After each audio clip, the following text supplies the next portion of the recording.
Hi dear students, today we start with chapter number 18 of kinesiology, that is posture. Which posture are you?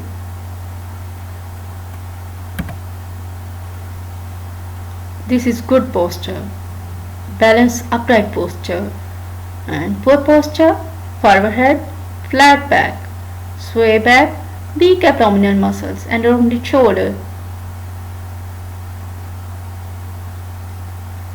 Look at these. These are the wrong ways of lifting things, of sitting, working on computer, and these are the correct ways. The posture alignment starts its development from early period of life with the development of the spine and its curvature. At first, at birth, the spine has C-shaped curve with one convexity and one concavity. Then, as the child is trying to raise its head from the prone-lying position, cervical curves start to develop, and in the early phase of education of walking, another curve are considered as secondary curve to the first one, which is called as primary curve. So these are basically secondary curves, cervical and the lumbar curvatures. Basically these develop after birth, and look at these thoracic and the sacral curve. These are basically primary curves that are present by birth. Type of posture: easy posture, rigid posture and fatigue posture. Posture is a position or attitude of the body, a relative arrangement of the body parts for specific activity or characteristic manner of bearing the body. In one saying, posture acronym for easy reference as P. Pelvis in the neutral with weight distributed, O. on the whole foot, S. stable joints, T. tight abdominals, U. upright ribs or retracted shoulders, and E. ears over shoulders. Now look at the definition of posture. That is very important from every point of view, in paper of point of view and from viva point of view too. Posture is the attitude assumed by the body either with the supporting muscular activity or by means of coordinated action of the many muscles working to maintain the stability or to form an essential basis which is being adapted constantly to the movement which is superimposed upon it. So dear students, don't compromise on definitions. Look at the type of posture. In active posture, these are the attitudes adapted for resting or sleeping, and they are most suitable for the purpose when all the essential muscular activity required to maintain life is reduced to a minimum. Those postures which make minimal demands upon the muscles responsible for the maintenance of essential body functions such as respiration and circulation are preferable. The posture or positions used for training general relaxation fulfill this condition by allowing freedom for the respiratory movement and the least possible work for the heart muscles. Active postures. The integrated action of the many muscles is required to maintain active postures, which may be either static or dynamic. Static posture. A constant pattern of the posture is maintained by the interaction of the group action muscles, which work more or less statically to stabilize the joint in opposition to gravity or the forces. In the erect posture, they preserve a state of equilibrium, for example, standing, kneeling, and sitting. Dynamic postures. This type of the active posture is required to form an efficient basis for movement. The pattern of posture is constantly modified and adjusted to meet the changing circumstances which arise as a result of the movement. For example, walking, running, jumping, throwing, lifting. Look at these activities. These are all dynamic posture activities. Posture mechanism. Two components: muscles and nervous control. Muscles, basically anti-gravity muscles.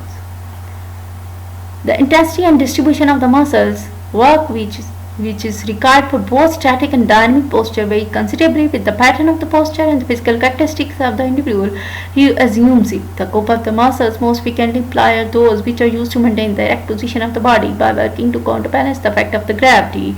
They are consequently known as the anti-gravity muscles, and their action with regard to the joint is really that of the extension.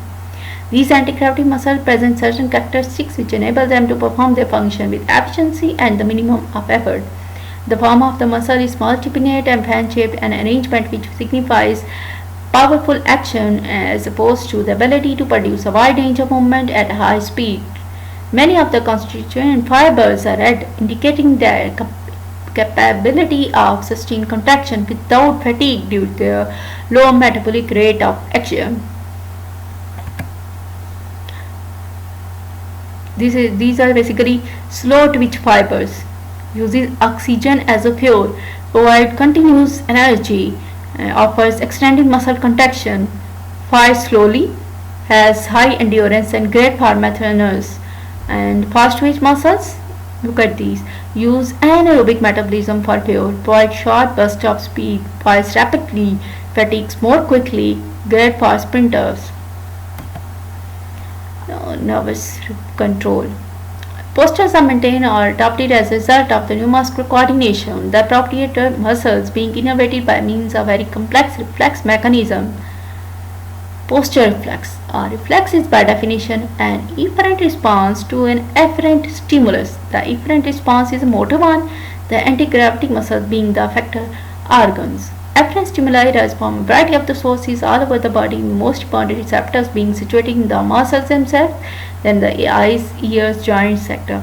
Muscles, neuromuscular, neurotendinous spindles within the muscles record changing tension, increased tension cause stimulation and result in a flex contraction of the muscles and so appear to be a manifestation of the myotatic cause touch flex. The eyes visual sensation record any alteration in the position of the body with regard to its surrounding, and the eyes form one of the receptors for the writing reflex, which enables the head and body to restore themselves to the correct position from other less real attitudes. Ears. Basically, stimulation of the receptors of the vestibular nerve observed from the movement of the fluid contained in the semicircular canals of the internal ear.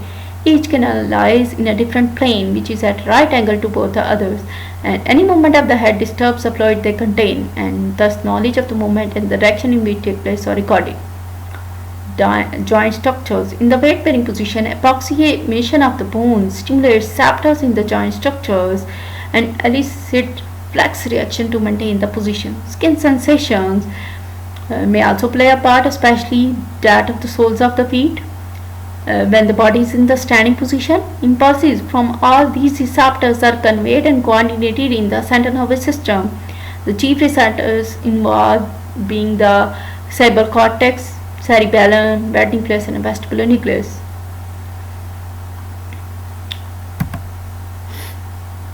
Pattern of posture.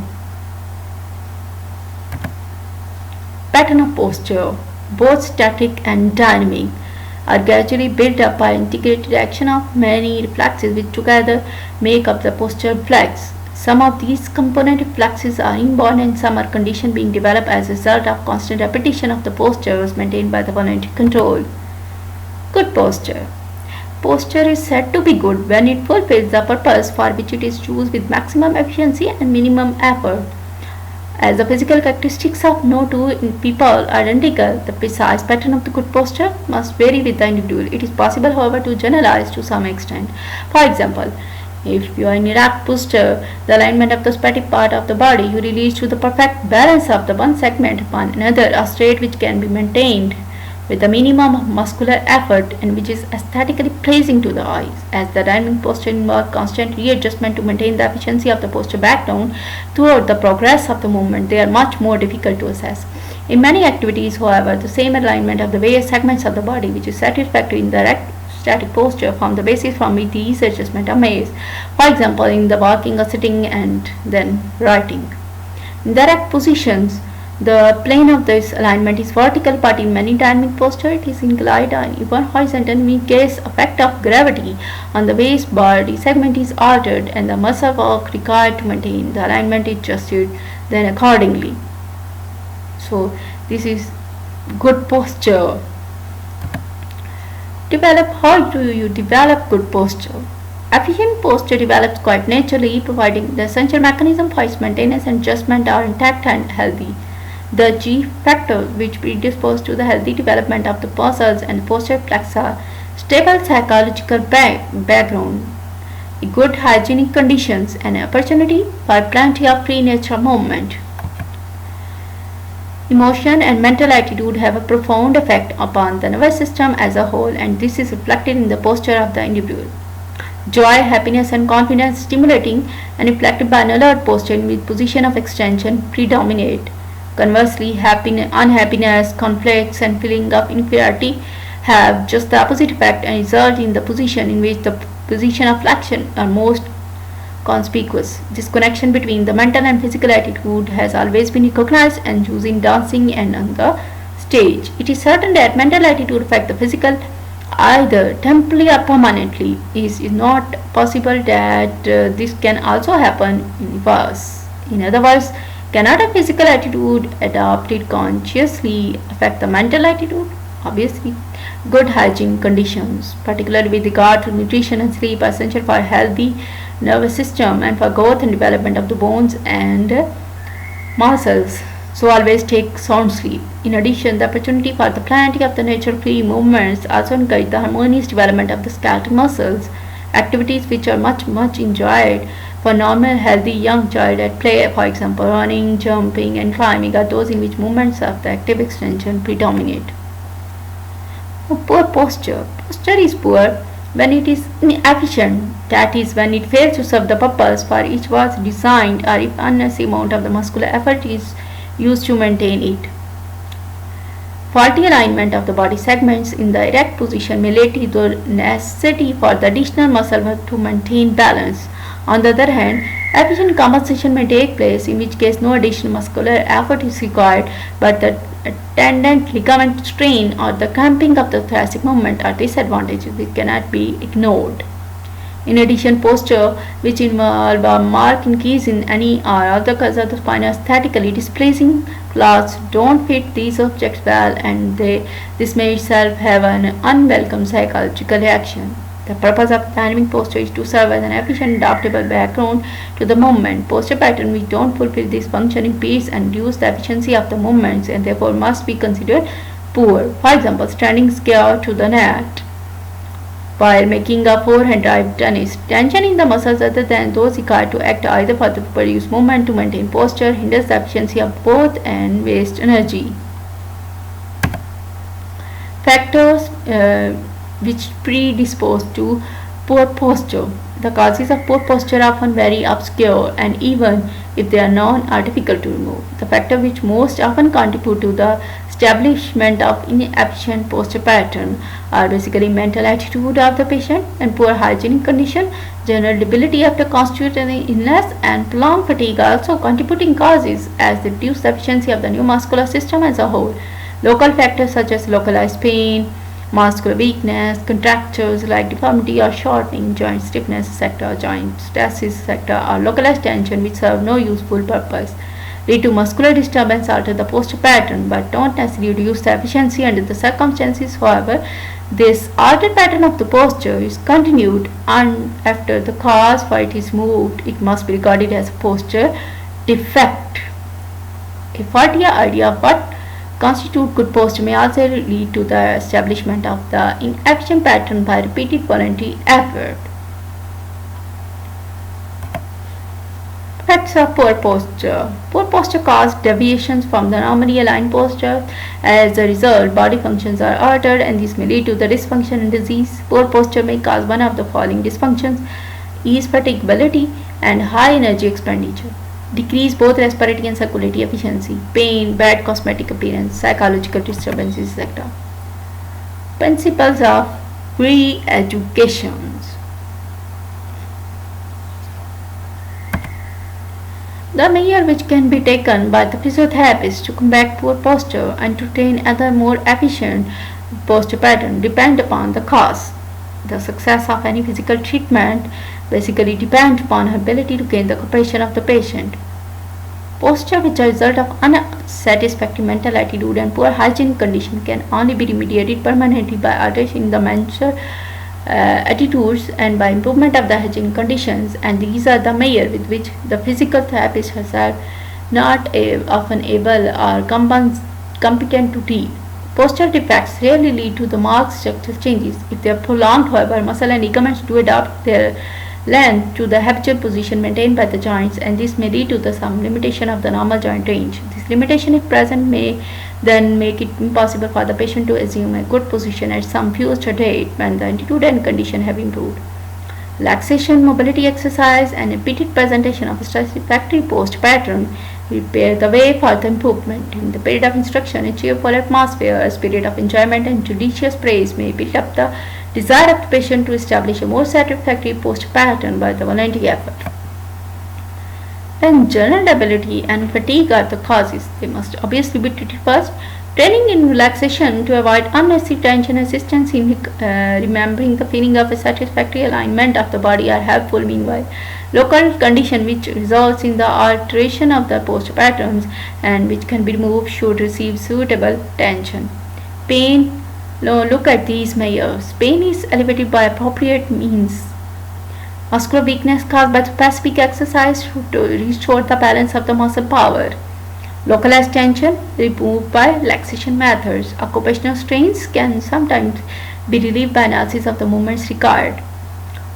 And substitution of a new pattern which is more satisfying mechanically. While these local methods of treatment are in progress, a good pattern of the posture must be constantly presented to the patient so that it is remembered and will therefore be re-established when the local cause of alteration has been removed. A faulty idea of the correct posture can be cured by inducing the patient to accept a new and satisfactory pattern, and then by teaching him how to assume it and make it habitual by repeated voluntary effort. Now we discuss techniques of re-education. These are the techniques of re-education: relaxation, mobility, muscle power, then presentation of the good posture, establishment of the good posture. Voluntary relaxation of the specific group of the muscle can be taught and practiced so that the patient learns to recognize the tension and is able to relax at will. Normal mobility is normally maintained by the general-free exercise. Muscle power, general muscle weakness is there due to poor posture. With the help of the free movement and harmonious muscle development, it can be prevented. Presentation of the good posture. Physiotherapist must sell the pattern of the good posture, establishment of the good posture. By using audio-visual instruments and giving seminars or presentations on good posture. Now, discuss techniques of re-education. Atmosphere in which the instruction is given to the patient is great importance in the posture re-education. The physiotherapist can do much to gain cooperation by her manner and approach. The patient must be made to feel that acquisition of good posture is worthwhile and that any efforts he makes to attain it will be noticed and appreciated, while his difficulties and shortcomings will be understood. Individual instructions is essential as no two patients have identical difficulties, but they also have much in common to learn, and for this group instruction is valuable. The inclusion of the group activities in any program of the re-education is conducive to an atmosphere of enjoyment, and patient is really stimulated by working with others. Relaxation. The ability to relax is an important factor in re-education, as some degree of useless and unnecessary tension is always associated with poor posture. To begin with, general relaxation with the body in the horizontal position reduces muscular tension and giving a feeling of alignment. Voluntary relaxation of specific muscle group can then be taught and practiced so that patient learns to recognize the tension and is able to relax at will if and when it develops during the maintenance of either static or dynamic posture.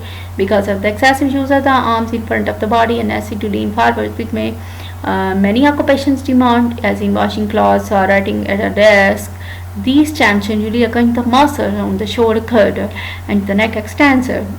So, local and voluntary relaxation of these groups can be taught in laying and direct positions, first by the contrast method and later by learning to recognize a state of tension and then letting go. Examples of relaxation method: crook lying, lying up on lying, general relaxation, crook lying, relax shoulders to supporting surface with expiration. These are some exercises: forehead support, prone laying, head raising and lowering with relaxation, sitting, shoulder shrugging and retraction followed by relaxation. Practice these exercises. Mobility. The maintenance of normal mobility is essential to enable a wide range of postures to be assumed. Abnormal mobility, however, is a liability rather than an asset, as additional muscular effort is required to control it. In some cases, it may be a contributing factor in the development of the poor posture. Normal mobility is maintained by general free exercise, which are rhythmical in character and include full range movement of all joints. Emphasis is laid On full extension, as this is the movement which is most liable to limitation, except in the case of lumbar spine and the shoulder joint, where the flexion and lateral rotation respectively are more likely to be limited. If joint stiffness has developed, specific mobility measures for the joint affected are used to make sure that loss of range in one joint is not masked by the compensating increase in the mobility of the adjacent joint. For example, stiff shoulders, which will not permit full elevation of the arms, are readily compensated by the hyperextension in the lumbar spine. Exercise and agilities, which increase the respiratory excursion, of great importance and should no count be omitted, and those which involve hanging position give good alignment of the body and much enjoyed by the children. Muscle power. General muscle weakness is rare and if even the root cause of the poor posture, but the opportunity for free movement and harmonious muscular development helps to maintain their tone and efficiency and so to withstand any strain which may be imposed by the occupational stresses. The use of the anti-cavity muscles is of special importance as they are the groups which are most frequently called upon to act in postural capacity. If and when joint stiffness is present, then exercise for the muscles which have been stretched are essential to ensure relaxation of their antagonist and to restore muscle balance. For example, work for the upper extensors, back extensor and scapular retractor is required during re-education of a stooping posture, obviously to keep the spine in erect position. Presentation of a good posture. There is no one method of teaching any one patient to assume and experience the feeling of good posture. The method and the technique selected for a particular patient must depend upon the patient physiotherapist, but one thing appears to be essential, and that is the physiotherapist must have faith in the method she adopts. Those who have habitual poor posture often feel uncomfortable, unnatural in any position other than the one to which they have become accustomed. This is not surprising, but emphasizes the importance of convincing the patient that good posture looks right and will prove efficient in the long term. In other words, physiotherapy must sell the pattern of the good posture. A mirror, posture recorder or photographs may be useful for this purpose, so that the image can be compared with the pictures of the experts which demonstrate a good general pattern of the alignment. This is particularly impressive in training dynamic postures activities such as tennis, diving and lifting, where faulty posture can have such a marked effect on the efficiency of movement. Training of the static postures in the erect position is basic, partly because most people, with the exception of the very small children, are compelled to open most of their waking hours in the upright position, which are relatively static. For example, standing and sitting. Even in walking, the alignment of the trunk remains more or less the same, and incidentally, the ability to remain still without undue effort when the client demand is a habit well worth acquiring. In the erect position, the control of each segment of the body in relation to the rest is by no means simple thing to learn. The position of whole is influenced by the position of the head, pelvic tilt, and by the state of comfort and position of the feet. Different authorities basically stress the importance of one of these factors, but in fact they are all important and one may prove to be the dominant factor. Head, so we discuss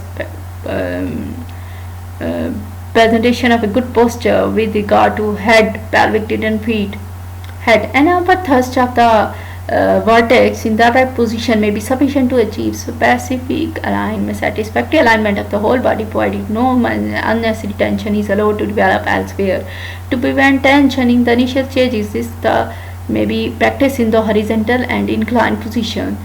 For example, crook lying or lying with the feet supported, body lengthening, then half lying, sitting or standing, head stretching upward. Pelvic tilt. Voluntary control of the pelvic tilt teaches the patient to recognize any deviation from the normal and train him to be able to adjust and correct it at will. In crook lying, the trunk is supported in position of alignment and pelvis is free to move in an anterior-posterior direction. Therefore, this position is selected to start it with contraction of the hip extensors as if to lift the hips off the floor, and of the straight abdominal muscles tilts the pelvis backwards, and reverse movement is achieved by hurling of the lumbar spine. Once the ability to adjust the pelvic tilt has been learned, it is performed in a variety of positions which include sitting and standing and can be controlled as at the angle of tilt required. Crook lying. These are some exercise. Crook lying. gluteal and abdominal contraction to flatten lower back to the floor, followed by the relaxation, then hauling of the back. Low being sitting, pelvis tilting and adjustment. Low being standing, pelvic tilting and adjustment. The movement may be felt and appreciated by the controlled position of the hand. Feet. Painless, mobile and strong feet form a stable base on which the weight of the body is balanced and supported. Arches are braced, weight of the body adjusted so that it falls through the summit of the arch and is distributed evenly to the areas of the feet which are designed for the weight bearing. In walking, the weight is transferred progressively from one part of the weight bearing area to the next. Bracing of the arches can be practiced with or without weight bearing, but in every case, the weight bearing areas must be in contact with the floor or other supporting surface. Otherwise, the sense of stimulation of pressure on the sole of the feet is lost and the surfaces are likely to remain on the same plane. Setting. Bracing of the longitudinal arch and pressing the toes to the floor. All bearing areas must be kept in contact with the floor. Standing. Feet turn forward and slightly apart. Hip rotation outward to make patella look laterally. So these are the some exercise basically. Complete picture, where the complete pattern of the good posture does not emerge as a result of adjustment of any of the areas which have been already mentioned. It must be built up gradually and progressively from complete relaxation. A state of balanced tension and much concentration is required at first, but effort and tension are progressively reduced by repetition. Every new pose or movement requires effort at first, but this is reduced as the pattern on which it is based is simplified and becomes more efficient, and passage of the coordinating impulses on the neuromuscular pathways is facilitated. There is sufficient repetition and precision. The new and satisfactory pattern of posture become habitual and therefore no longer requires voluntary control, and it is as it is maintained by the coordinated conditional reflex, which is part of the posture reflex. Patient education by repetition and precision. Facilitation of the muscular pathways by the coordinated impulses. Now have a look at some abnormal postures. Which postures are you? So we also discuss these abnormal postures. Faulty posture analysis and treatment. Lordotic posture, kyphotic posture, scoliotic posture, sway back posture, then this sway back posture, flat back posture, and then flat neck posture, and then forward head posture. Have a look at these postures. Lordosis. What is lordosis? Lordosis is an increase in inward curving of the lumbar spine. Lordosis is the normal curve anterior convexity of the cervical lumbar spine, which is found in all normal individuals pathologically. It is an exaggeration of the normal curve found in the cervical lumbar spine. Potential sources of the pain: stress to the anterior longitudinal ligament, narrowing of the posterior disc space and narrowing of the intervertebral foramen, approximation of the articular facets. Then fasces may become weight bearing, which may cause synovial irritation and joint inflammation. What are the common causes of joint excessive lumbar lordosis? Weakness of the abdominal walls, abdominal wall muscles, tightness or contracture of reflexes, congenital problems such as bilateral congenital dislocation of the hip, pregnancy, high heels, spondylolisthesis, anterior tilt of the pelvis, tightness of the muscles. Excessive outward curvature of the spine causes hunching of the back. Basically, hunches of the back. This is very kyphotic posture. It is a faulty posture in the lumbar spine. The cervical spine get hyperextended while the thoracic spine get flexed and head becomes slightly forward. Potential sources of the pain: chest on the posterior longitudinal ligament, fatigue of the thoracic rectus spinae rhomboid muscles, thoracic outlet syndrome, cervical posture syndrome. Common causes of kyphosis: shortening or tightening of the extensors of the cervical spine and lumbar spine, weakness of the neck flexors, upper back extensors and hamstring muscle, bony anomalies, ankylosing spondylitis and other congenital abnormalities. Scoliotic posture: a lateral curvature of the spine which exceeds 10-degree bending of the vertebral from the normal steady scoliosis column to one side, combined with rotation of the vertebral bodies towards the convexity and spinal processes towards the concavity. Potential source of pain: muscles, fatigue and ligament strains on the side of the convexity and nerve root irritation on the side of the concavity. Common causes: structural scoliosis, neuromuscular disease, osteopathic disorder, idiopathic disorder, non-structural leg length discrepancy, either structural or functional, muscle guarding spasm, a painful stimulus in the back and neck, and a habitual asymmetrical posture. Sway back posture. Basically, it is a faulty posture in which head becomes slightly forward. There is extension of the spine, cervical spine, and then flexion of the thoracic and loss of the lordosis of the lumbar spine, extension of the hip and knee joint during standing, also feature of the sway back posture. In this, there is increased pelvic inclination up to 40 degree. When standing for a prolonged period, the person usually assumes an asymmetric stance, in which most of the weight is borne on one lower extremity with periodic shifting of the weight to the opposite extremity. Common causes of the sway back: tightness of the hamstring and abdominal muscle, weakness of the one joint, iliopsoas and bony anomalies.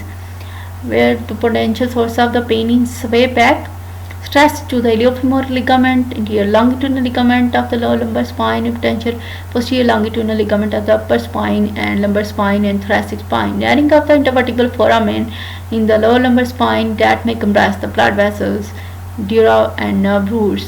Approximation of the articular facets and lower lumbar spine. Flat back posture. Flat back posture is basically faulty posture in which whole lumbar and thoracic spine get flattened, and sway back are common, but can be differentiated by excessive flexion and backward deviation of the upper thoracic spine in sway back posture, while in flat back posture spine becomes almost straight. It is reversal lumbar lordosis. There is flattening of normal lumbar diastasis. Common causes: total tight tongue flexor, and then stretch and weak lumbar extensor and possibly hip flexor muscle. Flat neck posture. It is an abnormal posture which is characterized by increased upper flexion of the occiput on the atlas and decreased lordosis of the cervical spine. It may be seen with an exaggerated humility posture. There may be temporomandibular joint dysfunction with projection of the mandible. Potential sources of the pain: temporomandibular joint, decrease in the shock absorbing function of the lordosis curve, stress to the ligament nuclei. Flat neck posture. Common causes of the pain: short anterior neck muscles, activity which requires straightening of the spine predisposed to the type of posture, such as soldiers keep their upper back straight for a long period of time and using high pillow under the head and spasm of the neck muscles. Forward head posture. It is a faulty posture which is characterized by the excessive extension of the uppermost spine, cervical spine, and flexion of the lower cervical spine and upper thoracic spine. There may also be temporomandibular joint dysfunction with retraction of the mandible. Common causes of forward head posture: working on acumeter which is slightly higher than the position of the head, anesthetically watching match on television for a long period also predispose this type of the faulty posture. Using of high pillows under the neck, tight levator scapula, sternocleidomastoid, cranial muscles, stretch and weak anterior thoracic muscles. Thank you. Hopefully you like it very much. Thank you again.